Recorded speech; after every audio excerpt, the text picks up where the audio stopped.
Assalamualaikum warahmatullahi wabarakatuh. Perkenalkan, saya Vivi Purwandari, dosen Universitas Sari Mutiara Indonesia untuk program studi S1 Kimia. Mata kuliah yang saya ajarkan adalah termodinamika dengan bobot 3 SKS. Metode pengajaran yang saya kerjakan adalah metode DIA atau Delivery Interaction Assessment, di mana pada delivery ini saya menyajikan materi pada mahasiswa. Selanjutnya, interaction merupakan interaksi yang saya kerjakan selama perkuliahan dengan cara berdiskusi dan tanya jawab kepada mahasiswa. Dan dengan assessment, saya membuat penilaian-penilaian selama perkuliahan. Sebelum memulai perkuliahan, saya terlebih dahulu menyampaikan kontrak perkuliahan dan konsep mata kuliah, serta menyajikan materi apa saja yang akan dipelajari pada perkuliahan ini. Berikut saya menyajikan deskripsi perkuliahan saya, termodinamika dasar.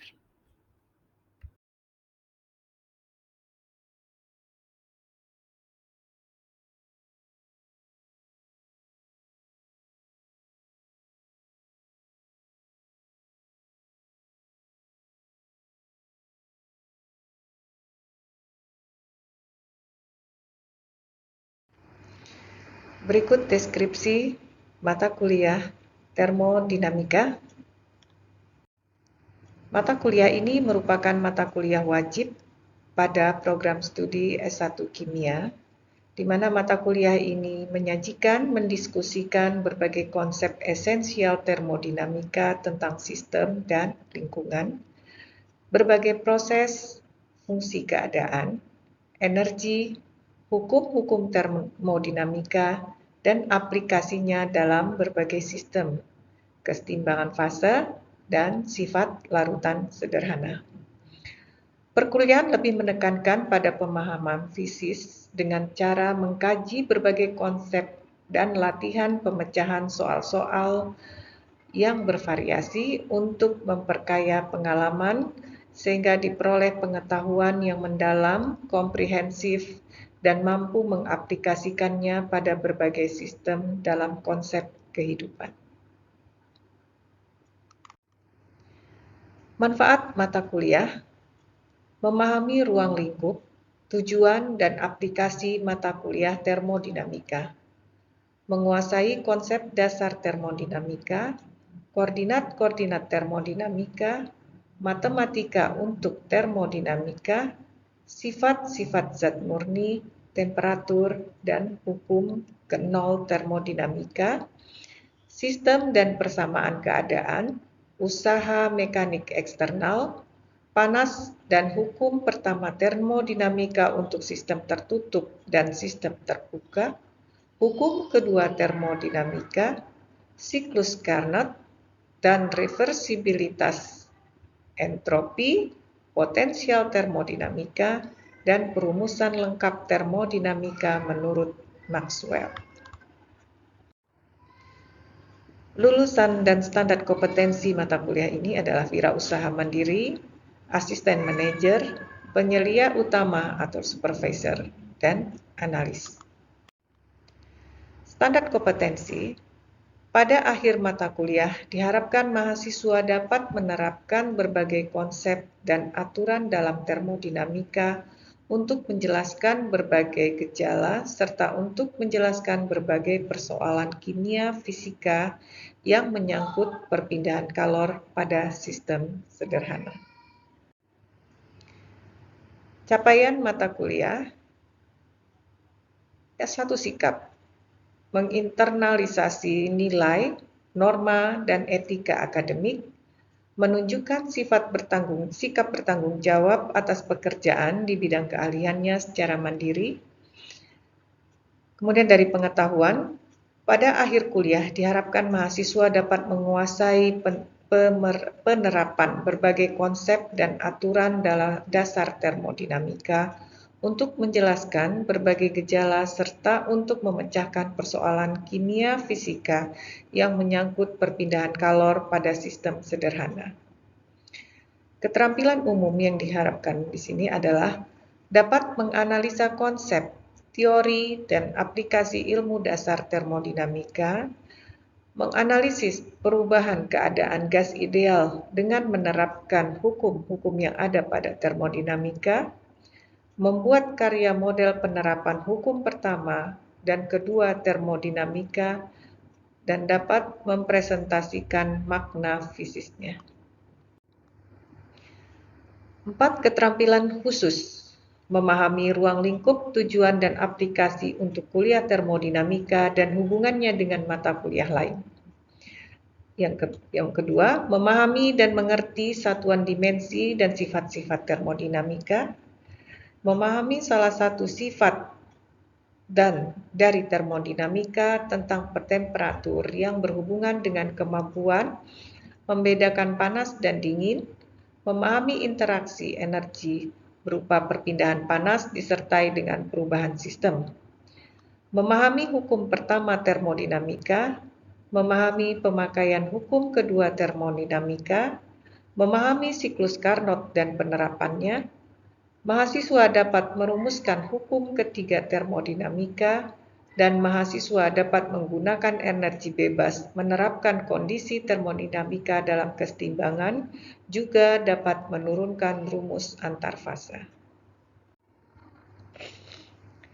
Strategi perkuliahan yang dikerjakan. Perkuliahan dilaksanakan dengan metode pembelajaran. A. Kuliah dengan cara ceramah, daring dan luring. Kemudian diskusi, daring dan luring. Belajar terstruktur dan mandiri, kolaboratif. Evaluasi yang digunakan adalah A. Evaluasi dari keterampilan dan keterampilan umum dilakukan dengan teknik non-tes dengan melakukan berobservasi.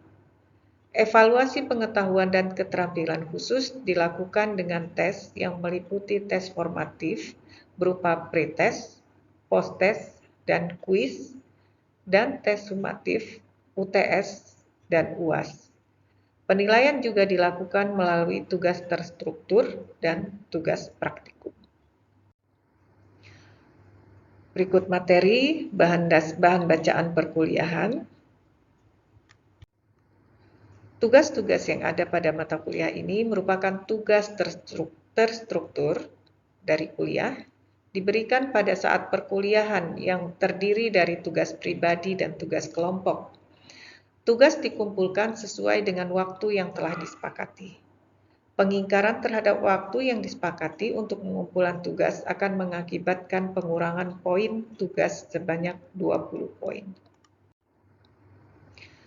Kriteria penilaian ada 3, sikap, pengetahuan atau kognitif, keterampilan, atau fisikomotor. Dari sikap, elemen yang dinilai adalah kejujuran, kerjasama, etika, dan disiplin. Itu berbobot 20%. Pengetahuan, di elemen yang dinilai berasal dari kuis 10%, tugas terstruktur 20%, UTS 30%, dan UAS 40%, yang merupakan total 40 dari ketiga unsur penilaian. Kemudian keterampilan atau fisikomotor, elemen yang dinilai unjuk kerja dan presentasi. Unjuk kerja 50%, presentasi 50%. Dan bobot dari keseluruhan 40%. Tata kelola perkuliahan. 1. Mahasiswa harus masuk dalam kelas sebelum perkuliahan dimulai. Kedua, mahasiswa diizinkan masuk ke dalam kelas mengikuti perkuliahan dengan waktu maksimum terlambat 15 menit setelah dosen memberi kuliah. 3. Bagi mahasiswa yang terlambat lebih dari 15 menit, tetap diizinkan mengikuti perkuliahan, dengan catatan tidak diizinkan mengisi absensi. 4. Apabila dosen tidak hadir lebih 15 menit dari jadwal, mahasiswa dipersilahkan untuk menghubungi dosen via telepon atau HP untuk menanyakan apakah perkuliahan diadakan atau tidak. Mahasiswa minimal hadir 80% dari jumlah perkuliahan yang direncanakan untuk dapat mengikuti ujian final. Apabila mahasiswa tidak hadir, harus ada pemberitahuan kepada dosen melalui surat tertulis sesuai dengan peraturan akademik. Keenam, mahasiswa dan dosen memakai pakaian yang rapi dan sopan sewaktu pelaksanaan perkuliahan.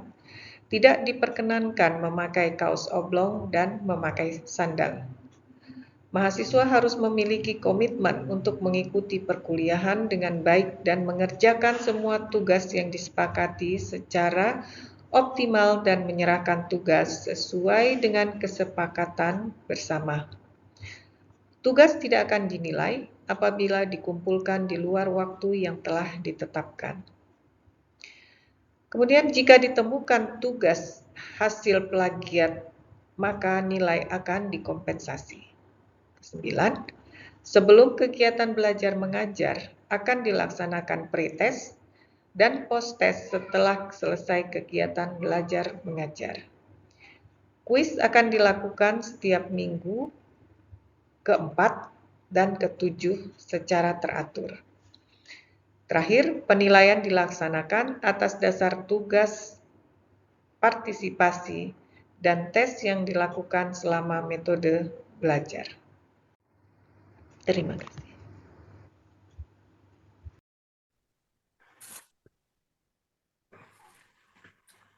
Assalamualaikum warahmatullahi wabarakatuh. Waalaikumsalam warahmatullahi wabarakatuh. Selamat pagi, salam sejahtera untuk kita semua. Semoga pagi ini kita dirahmati Allah Subhanahu wa Ta'ala. Baik, pagi ini kita kuliah dengan mata kuliah termodinamika, ya, termodinamika. Termodinamika, mungkin dari perkataannya kalian pasti tahu termo itu artinya apa, dinamika itu artinya apa. Ya, tahu kan? Ada yang tahu termo artinya apa? Termo artinya apa? Panas, Panas, Bu. Panas. Dinamika? Dinamika apa? Dinamis, bergerak. Nah, untuk bergerak itu kita harus ada usaha. Ya. Jadi termodinamika itu adalah ilmu yang mempelajari hubungan antara panas dan usaha. Ya, antara panas, termo tadi, dan dinamika atau dinamis tadi itu disebut dengan usaha, serta sifat-sifat yang mendukung hubungan tersebut. Ya, termodinamika ilmu yang mempelajari hubungan antara panas dan usaha, serta sifat-sifat yang mendukung hubungan tersebut. Ya, paham ya sampai sini? Nah, pendekatan dari termodinamika ini ada dua, pendekatan makroskopik dan pendekatan mikroskopik. Pastilah kalian tahu, makroskopik dan mikroskopik itu bedanya apa? Makro artinya apa? Secara umum, Bu. Secara umum aja. Makro itu seperti apa? Kayak dia itu cakupannya lebih luas, Bu. Lebih besar makro, ya kan? Mikro? Kalau mikro mungkin lebih ke intinya. Mikroskopik. Jadi kalau Iya, makro Bu. itu bisa kita lihat dengan mata kita sendiri, sifat-sifatnya. Ya, sifat-sifat partikel penyusunnya kita bisa lihat sendiri. Contohnya, es. Dingin kan? Di udara dia bisa meleleh. Ya, di atas suhu 0, ya, di suhu ruangan dia meleleh. Itu namanya sifat makroskopik yang bisa kita lihat hanya dengan mata kita, ya, tanpa alat. Nah, kalau mikroskopik seperti apa? Kita butuh alat untuk melihatnya. Alat apa yang kita butuhkan untuk melihat yang kecil, benda yang kecil? Mikroskop, Bu. Mikroskop. Jadi sifat makroskopik itu bisa kita lihat hanya dengan mata telanjang, ya tanpa bantuan alat apapun. Sedangkan sifat mikroskopik itu kita membutuhkan alat. Contohnya apa? Contohnya apa? Temperatur panas. Kita nggak tahu ini temperatur ini suhunya berapa kalau tidak pakai alat. Ya. Nah, kalau kita pakai alat air menjelang mendidih itu dia suhu berapa? Pasti dia sekitar 90. Ya, sebelum mendidih ya, sebelum mendidih itu 90, mendidihnya 100 derajat Celcius. Nah, itu yang kita bisa ukur hanya pakai termometer. Itulah yang kita sebut dengan sifat mikroskopik ya. Untuk melihat itu kita harus pakai alat bantu. Oke, itu pendekatannya secara makroskopik dan mikroskopik. Sampai sini jelas ya bedanya kira-kira ya. Ya, kayak batu es tadi kita bisa lihat langsung tuh, begitu dikeluarkan dari kulkas dia meleleh. Ya, tapi sifat mikroskopik suhunya berapa kita harus tahu. Itu kita harus pakai alat bantu di situ yaitu termometer. Ya. Oke.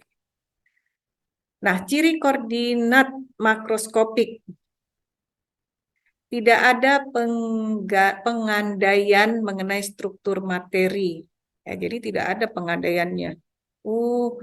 Air itu gimana ya bentuknya itu seperti apa ya kira-kira ya. Jadi tidak ada. Kalau air itu dia pasti menempati ruangan. Ya kalau dia di gelas dia bentuknya seperti gelas. Strukturnya seperti apa? Air strukturnya apa? Penyusunnya apa? Nah, itu udah sifat mikroskopik di dalamnya. Air itu apa? H2O, H2O, ya kan? Itu. Nah, kita nggak bisa lihat itu H2O itu apa benar sih dia nyusun air? Kan kita nggak bisa lihat tanpa bantuan proses kimia lainnya ya. Jadi ada analisis struktur namanya di situ. Kemudian jumlah koordinatnya sedikit. Ya, makroskopik itu jumlah koordinatnya sedikit. Koordinat dipilih menurut daya terima indera secara langsung. Ya. Jadi koordinat dipilih menurut daya terima indera. Indera kita ada berapa? Ada 5 apa 6 indera kita? 5 ya? 5, Bu.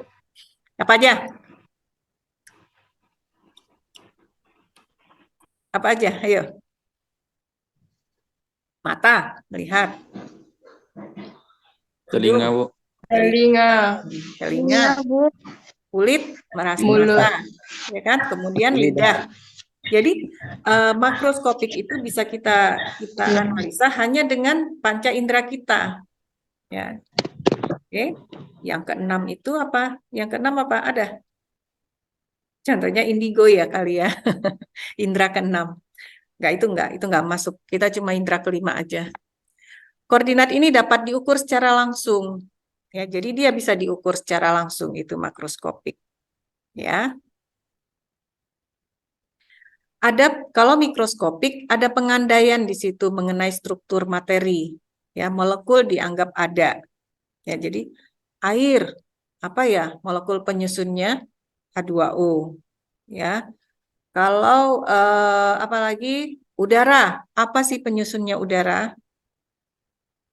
Ayo, apa? Udara yang kita hirup. Apa yang kita hirup? Nah, Oksigen, Bu. oksigen. Bu. Rumus molekulnya? Aduh, O2. Iya, Bu. O2. Ya kan? Nah, itu. Jadi kita harus memperkirakan struktur materi penyusun, molekul penyusunnya. Ya. Kemudian dari molekul penyusunnya ini juga bisa berubah sifatnya kalau penyusunnya itu berbeda. Ya kan? Nanti kita bahas lebih lanjut di reaksi-reaksi kimia. Jumlah koordinatnya banyak dan harus diperinci. Ya, jadi lebih mendetail kalau mikroskopik ini. Koordinat dipilih menurut daya terima indera secara tidak langsung. Ya, jadi maka di sini tadi butuh alat bantu untuk mikroskopik. Koordinat ini tidak dapat diukur secara langsung. Ya, jadi tidak bisa kita pilih menurut daya indera kita, kemudian tidak bisa diukur secara langsung. Itu dia. Apa saja sih sistem termodinamika itu? Sepertinya ini kelewatan nih tadi. Oh enggak. Oke. Sistem termodinamika itu terdiri dari koordinat termodinamika, kuantitas makroskopik yang berkaitan dengan keadaan internal suatu sistem. Ya, nanti sistem itu apa, kita akan bahas di belakang. Kemudian tujuan termodinamika itu apa? Mencari hubungan umum antara koordinat termodinamika yang taat asas dengan hukum pokok termodinamika. Ya, nanti hukum-hukum termodinamika akan kita bahas juga. Ini pertemuan pertama, jadi kita belum terlalu mendalam, masih membahas pendahuluannya. Kemudian sistem termodinamika, yaitu sistem yang dapat dianalisis dengan memakai koordinat termodinamika. Ya, ini terminologi dari termodinamika atau istilah-istilah yang nantinya kita akan bicarakan di belakang, ya, di kemudian nanti.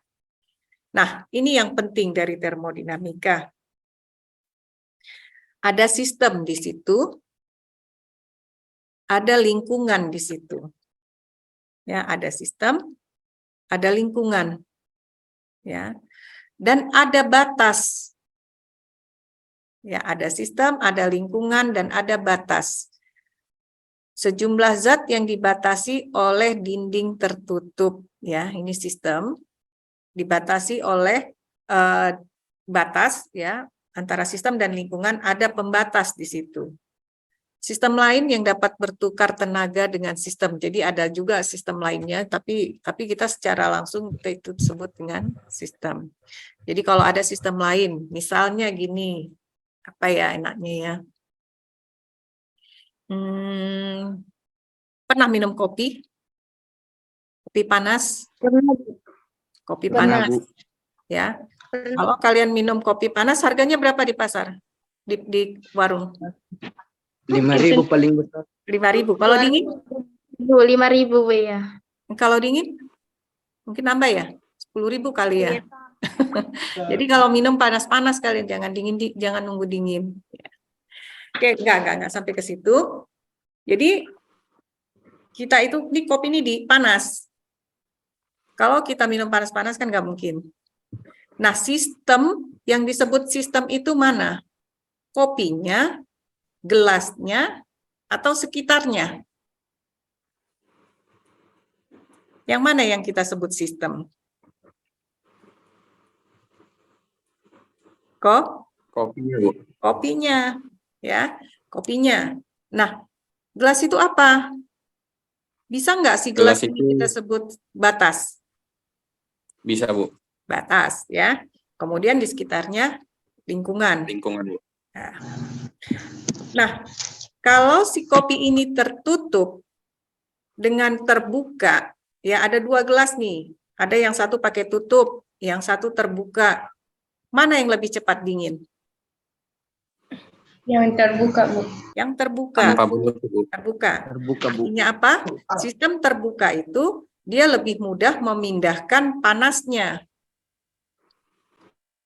Ya. Nah, kalau Ibu tanya, kopi ini dia mengeluarkan panasnya atau dia menyerap dingin dari lingkungan sehingga dia jadi ikut dingin? Mengeluarkan panas. Dari lingkungan, Bu. Keduanya saling mempengaruhi. Ya, keduanya saling mempengaruhi. Yang dingin kasih dinginnya ke si gelas ini panas ini juga ngasih panasnya ke lingkungan. Ya kan, sampai dicapai kondisi yang setimbang. Artinya kondisi setimbang ini apa? Suhu lingkungan dan suhu yang ada di gelas, suhu kopi ini jadi sama. Ya. Jadi kopi yang sudah sesuai dengan atau suhunya udah sesuai dengan lingkungan, itu tidak akan jadi panas. Ya, nggak akan panas lagi dia tanpa adanya satu usaha untuk memanaskannya lagi. Paham nggak? Sampai sini, Nak. Paham ya? Paham, Bu. Paham kan? Bu. Jadi kita coba aja lah di lingkungan kita. Atau es nih. es, dingin. Lama-lama kan jadi suhu ruangan. Ya, panas juga lama-lama juga jadi suhu ruangan.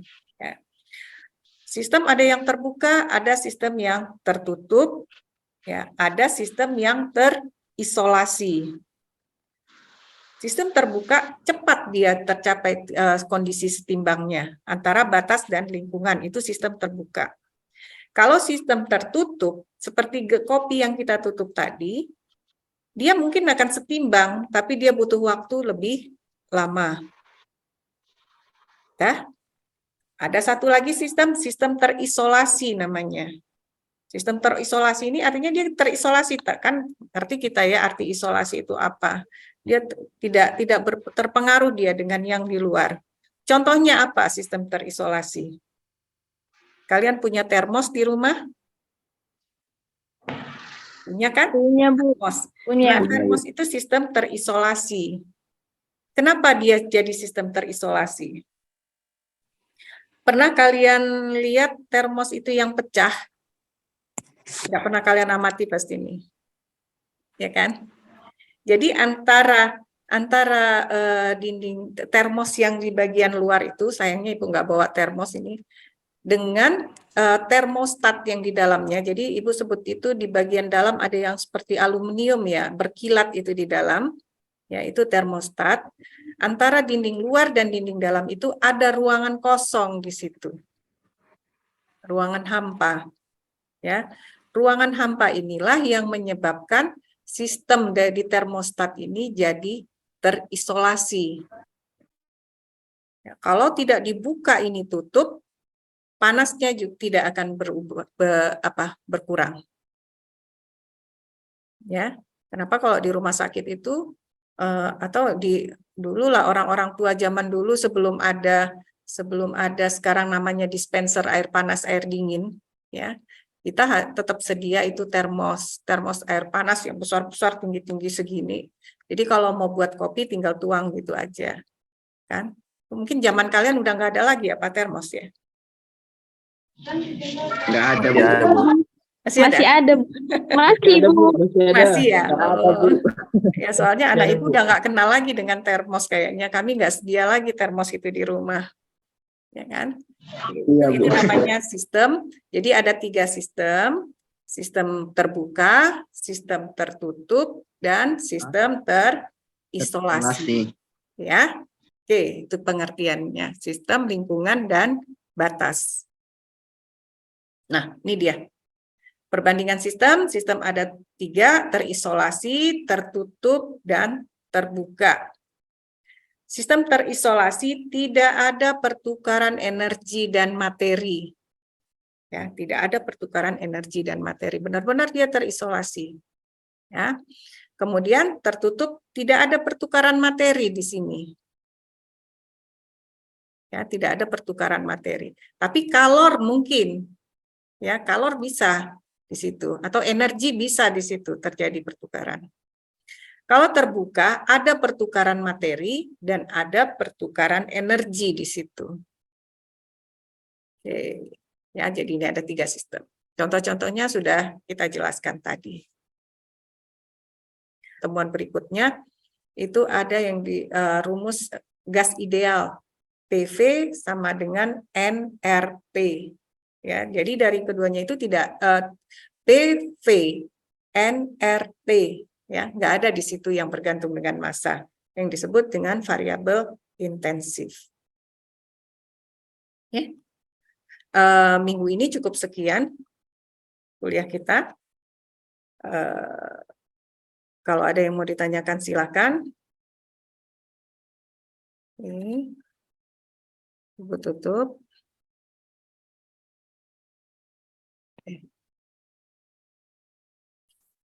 Terima kasih buat semuanya. Kalau tidak ada yang ditanyakan, ya kita ketemu lagi minggu depan. Mungkin tugas akan Ibu share di Google Meet. Google apa? Di LMS. Belum terbiasa.